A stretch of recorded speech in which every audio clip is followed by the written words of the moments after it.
Uh, okay, you're Bikurim Perak Aleph Mishnah Gimel. So Ein Maviyim Bikurim Chutz Mishivas Aminim. You don't bring Bikurim except from the Shivas Aminim, meaning apples. You don't have to do Bikurim, right? And oranges is no Bikurim, just the Shivas Aminim. Then the Mishnah says Loi Mitmarim, meaning, and even within the Shivas Aminim, there are some Shivas Aminim that you don't take from. Loi Mitmarim Shabaharim, Tamar is one of the Shivas Aminim, but you don't bring it from the dates that are grown in the mountains. Why? Because back then, the Tamar was known for its honey. So what Tamar is really talking about dvash is honey. So there, it produces a lot less honey than the ones in the mountains. So therefore, they're not eligible for bikurim. Right? V'lomi peiros shaba mokim, and not from fruits, which means all the rest of the shivas aminim that grow in the depths. Literally means in the depths, meaning in the valleys. V'lomi zeisei shemen, and not from olives she'enam min hamuvcher, that are not from the choice. Not the choice is olives. Now, I don't know how you decide which ones are mufar, which are not. I guess you have to test them. I don't know. So far, two qualifications of bikurim. One has to be shivas aminim, and the other one is that they have to produce to their maximum capability. You don't bring bikurim before shvuas. Like the Moshe right now, you wanted to go bring bikurim, they get turned away. The people from Har Tzvayim brought their bikurim before Atzeres, and they didn't take it from them because they came too early. Why? Because it says in the pasuk, it says in the Chag HaKotzer, which is the Yom Tov of Shavuos, bikurim asecha, of the bikurim of the first fruits of what you did, is that you planted in your fields. All right. So this is talking about the Shtei Alechem. That's what the Sher Tizra B'Sadecha is. So the bikurim has to be brought, meaning what the pasuk is referring to bikurim, which is the Shtei Alechem, has to be brought before the bikurim come. So that's why you have to have Shavuos first, and then you bring the bikurim. Mishnah Dalet, Ein Elu Mavian V'Loi Kairin. So there are those that bring bikurim, but they don't read the psukim, right? There's a whole set of psukim that we're supposed to read, which is our Arami Oviravi, right? Hager maybe ve'ena kaira. A ger can bring bikurim, but he can't read the psukim. Why?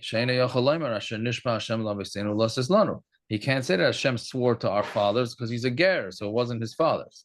But if his mother was a yid, then he's allowed to.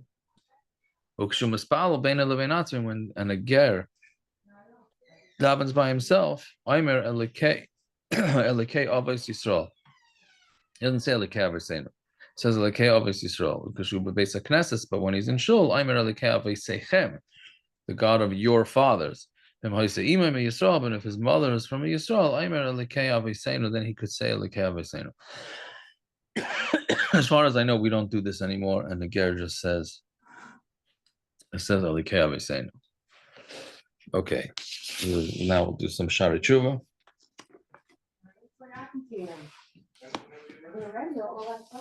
So we're on Kuf Lamed. Shar Gimel Kuf Lamed.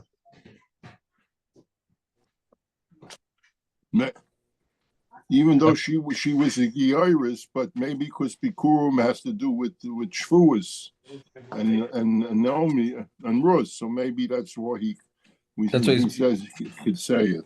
That's why he's bringing it here. Yeah.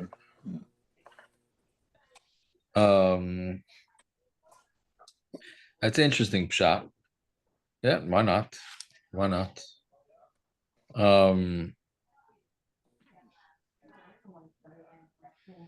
Yeah, so the Shari Tshuva is talking about Chiyuvei Karas, which we'll have tonight's daf also, but we pretty much have that in every daf, Chiyuvei Karas, or Mises Bezdin or something, right? So Kuf Lamed, Amar Rabbi Sena Zachar L'Rach. When the Beis Hamikdash was destroyed, even though the Arba Misas Bezdin were bottle, din Arba Misas loy bottle. The din of Arba Misas Bezdin was not bottle. Mishin is chayav skila. Somebody's chayav skila. A neifel and a gag falls from the roof. A chaya der sasai, or a chaya tramples him or rips him apart. Or mishin is chayav sreifa. Somebody is chayav to be burned. A neifel bedleika, or he falls into a fire. A nachash machishay, or a nachash, because that's like like venom. It's like fire. Bites him. Mishin is chayav hariga. And somebody who's chayiv hereg, nimsa lamalchus, he gets grabbed by the goyim, like listen bayanalov, or armed robbers come on him. Mishan is chayiv chanika, and somebody who's chayiv to be choked. Right, so that's he's going to get Tavea Bahar. He's going to drown in a river. Surunki. He's going to die from some sort of choking. So it's a pretty scary Gemara. It's a Gemara in Sanhedrin, right? Somebody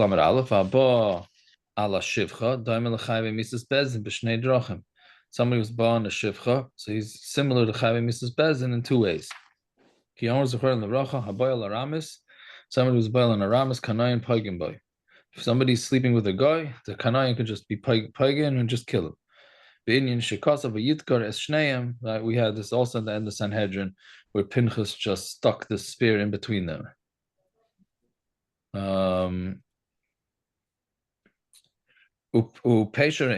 So what is the pesher? What's the explanation of this whole inyan?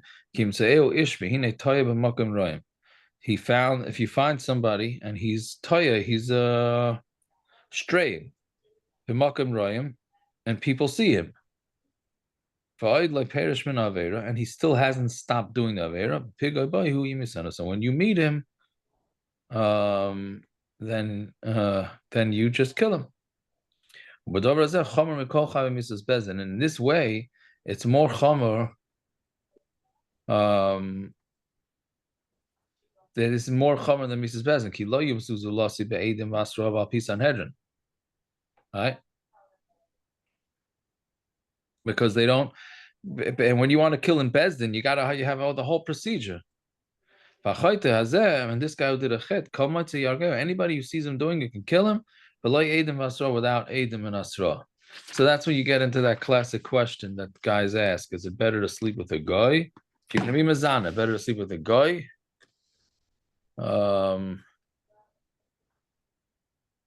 Right? Or to sleep with a Yid who's neither married or Nida or whatever it is.